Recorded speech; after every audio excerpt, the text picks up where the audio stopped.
Greetings to you all. I am Prophetess Memory Matimbire from Daughters of Virtue NDADHINIWA prayer group. Nehemiah chapter number 6 from verse number 3.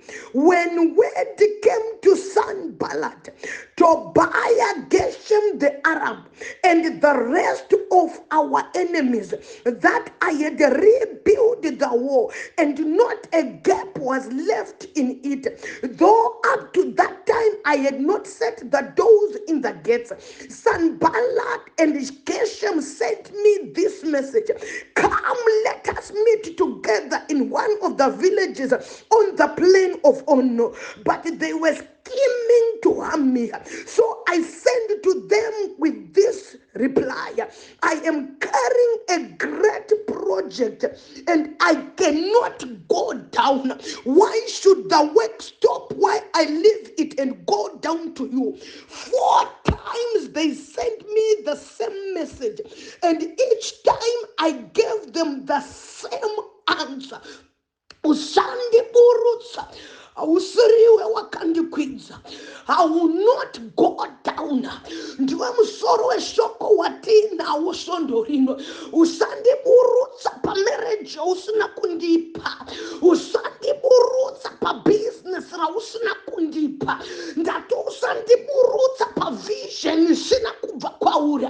Ndirikudana baba na mai vane naro munjimbo yemweya. Ndirikudana baba na mai vanoti this week I am ready to fight with the enemy of progress. Variko vakamirira kuti kana wavaka marriage ivo vanouya vachikuburutsa. Varipo vakamirira kuti kana wavaka business ivo vanouya vondomora vokuburutsa. But ndirikuda jaya rinoti usandiburutsa nekuti andiwe wakandikwidza. I don't know if I'm provoking someone already. Aribo shakatariatera vana baba nana mai kune munhu akavaka marriage asi madhimoni edzinza akauya akamuburutsa. Kune munhu akavaka madigiri ake asi zvikwambo zvehosha zvakauya zvikakuburutsa. I don't know if I'm provoking someone to prayer. Aripo shatarabosha aripo akanga atokwira alanda rake rakutooneka pati kune mhepo ikauya ikakuburutsa. Asisondorino ndo madhimona ndo maoka ndo mamhepo atiri kuda kusimuka tichidhila nawo muprayer.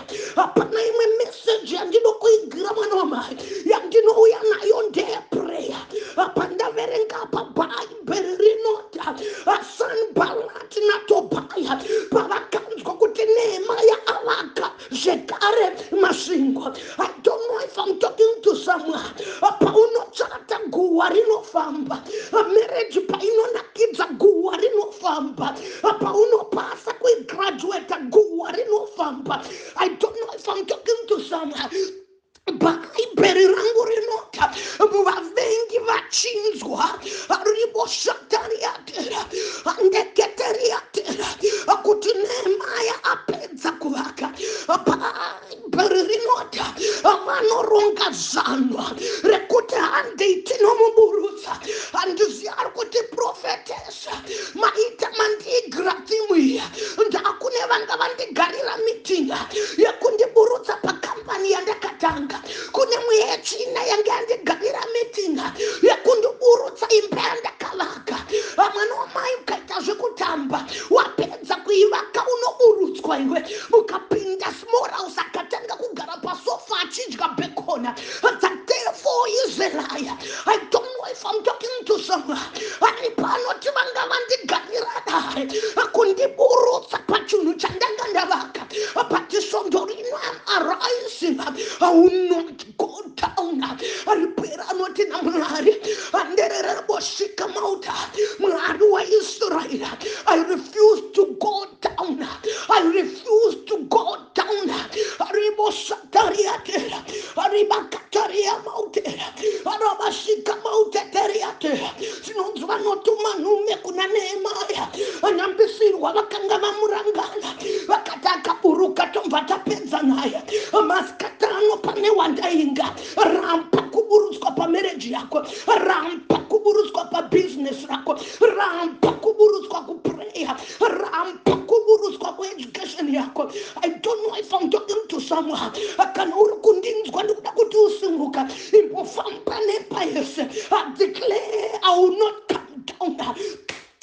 Aribashata mautera. Arabasheketerere moshita. Andia terere moshataria. Arabakatsumakata. Akuda munar kutofamba nempayose. I will not go down. Aribashete mautara. Wakakupa hosha kutuburuke pamereja. Wakakuburitsa ropa kutuburuke pamereja. Wakakupa mafibros kutuburuke pamereja. Wakakupa masist kutuburuke pamereja. Wakakupa masari kutuburuke pamereja. But I want a woman who stands and declare, I will not go down. Usandiburutsa Hausiwe wakandikwidza. Ariboshataria mautera. I feel the anointing already. Zvinonzi numejishika kuna Nehemiah. Nehemiah anovapindura. I'm doing a great project. I cannot stop the work of building the house of God coming down to you. Ariperanotandibhurutswe nemadhimoni. Ariperanotandibhurutswe nevaroya. Ariperanotandibhurutswe nemazizi nenyoka. Ariperanotandibhurutswe nesatanism. I am building. I am on a great project to build my company. I am on a great project to build my future. I am on a great project to build the house of God. I am on a great project. Why can I stop? Why can I stop it?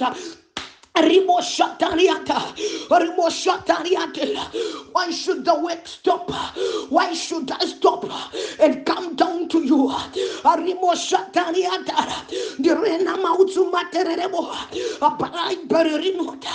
Number one is the message. The enemy didn't give up. I got to another messenger again. I don't know if I'm talking to someone. A messenger could destroy marriage. Remain with your answer. I will not go down. And that 2020 wakatumira messenger yekutimba yako iparare. 2021 wakatumira messenger yekuti marriage yako iparare. 2022 wakatumira messenger yekuti udzoserwe kumba kwa baba vako. Asi 2023 tiri kuramba takangomira ipapo. I will not go down. Nehemiah not 4 times they sent a message, but 4 times I replied to the same answer. Not prophetess, you are provoking me to pray. I will not go down. The devil is a liar. Ukaenda kuna Nehemiah chapter number 4. Unozwa Bible rigita. Asisan paratakata chinzwa. Kuti mashingo akuvakwa. Wakatsamwa kavane shungu kwasha. The devil is a liar. Kune vanotsamwa kanzwa kuti watenga mota. Kune vanotsamwa kanzwa kuti vana vako vapasa. Kune vanotsamwa kanzwa kuti nasu wabika nenyama. Kune vanotsamwa kanzwa kuti you are making progress. Kune vanotsamwa kanzwa kuti kambani yako yakuita mari. Kune vanotsamwa the devil is a liar. Rietaramoshata murenariatara apatita uya kuzovaudza usandiburutsa anderere moshata Hausiwe wakandikwidza varipiko vana Nehemiah vasingaburutswa pavakakwidzwa naJehovha varipiko vana Nehemiah kune vanhu vaiuya kupreya vakaburutswa nemadhimoni kune vanhu vaiuya kugomwa vakaburutswa nemitauro yemucommunity kune vanhu vakaburutswa ndauya nemessage rampa kuburutswa nemwechina rampa kuburutswa nanasanbalata rampa kuburutswa ribasheteriatera anderere boshata mauta. Today we are here to deal with any demon irikuda kundiburutsa pandakakwidzwa naJehovha. Kune madhimoni ehosha anoburutsa vanhu andekabouza terere boshata. Kune madhimoni ehungomwa anoburutsa vanhu. I don't know if I'm talking to someone. As we are standing right now in Christ Jesus, and we declare and we decree Usandiburutsa Hausiwe wakandikwidza. Zvinonzi Nehemiah anoramba anotandiskuburuka. Zvinonzi Nehemiah anoramba anoti I'm not stopping this process. project. Aripere mudzimaya angapa to double story house level. But kunema demona akuda kumumisa.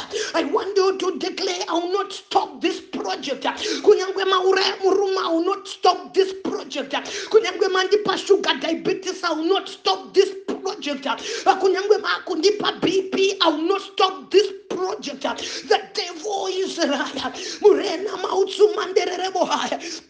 Arribo shataria, arriba sheketeremosa, andia katsuma mauteteria, arribo shataria, and the zio and the kusumuza, and the zio and the provoca, and the zio right now, who can overenga bukure second kings, arema shata maute. I feel the anointing, apai berinota. Then the king said, that was Elijah the Tishbite. Then he sent to Elijah a captain with his company of 50 men. The captain went up to Elijah, who was sitting on top of a hill, and said to him, man of God, the king said, calm down. The devil is a liar. But I like the answer of Elijah. The Bible says, Elijah answered the captain, if I be a man of God, may fire come down from heaven and consume you and 50 men. I don't know if I'm talking to someone. Elijah, if I may be a man of God, who gets wakandikwidza, let fire come from heaven.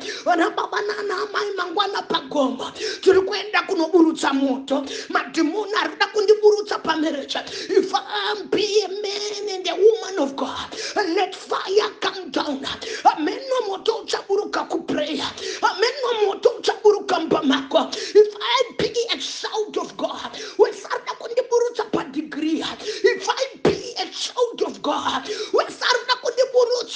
a provision and a let fire come down. Elijah no time the buruke, the gas that opens our room 50 nemoto wedenka, and the buruka pandakwira no wakampa, and the buruka pandakwira ne magimona, and the buruka pandakwira ne varoha. But not even know the 50 mighty soldiers of the king, by Bernard Mambo. And to another group, the devil is in trouble. I feel the anointing. Panimoto, what is Chaburutana Matamangwana Pagom? Panimoto, what is Chaburutana Matasondorino? If I be a child of God, where Sar could take a terror out to marriage you with a pass. If I be a child of God, where Sar could take a terror out to vision you with a pass. If I be a child of God, where Sar could take it down to 23, we call the fire that comes from above.